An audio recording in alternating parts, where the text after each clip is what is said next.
TechShop's a membership-based, do-it-yourself fabrication studio. 17,000 square feet of every tool you need to make anything on the planet. So the key piece, one of the key things that we're creating is a community of creatives in every major city who come together on a Thursday, Friday, Saturday night, or any time during the week and help one another get their projects done. I was the science advisor for Mythbusters for season 3, so I had access to all the tools in both of the shops, in Adam's shop and Jamie's shop. So I could go and do personal projects after, we were done with our grueling day of figuring out how to blow stuff up and destroy things.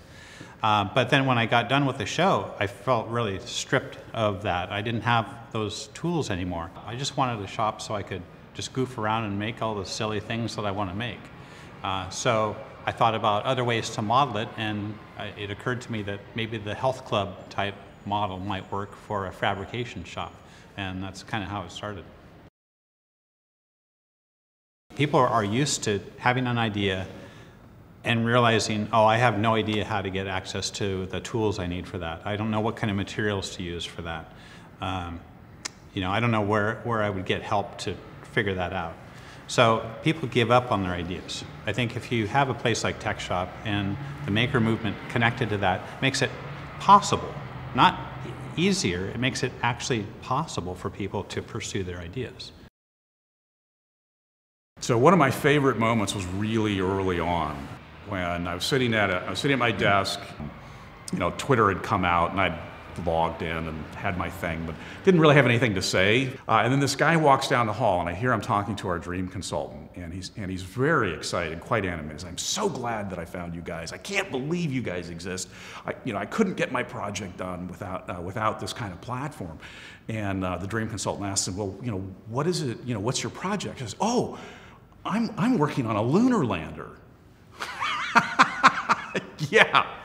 It's like, you know what? I'm going to tweet that. It's like things I've heard at TechShop. Glad I found you guys so I could work on my lunar lander.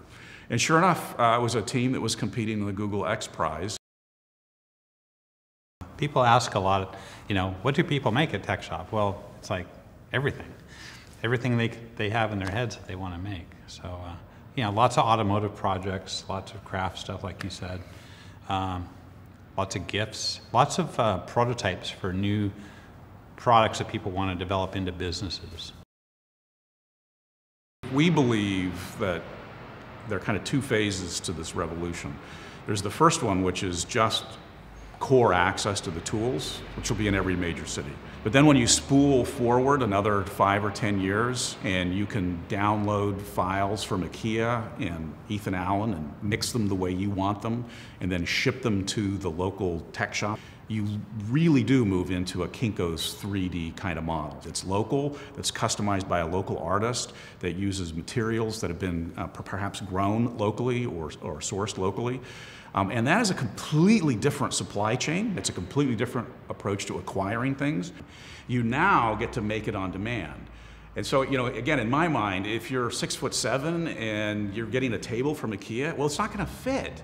You need it higher, or if you're 5'4", you want it lower, or if the spot that you're looking to put it in, is 3 feet. Where do you find the 3-foot table? And in the future, that's going to be normal. You're going to go in and say, well, these are my requirements. Here's how I want it made.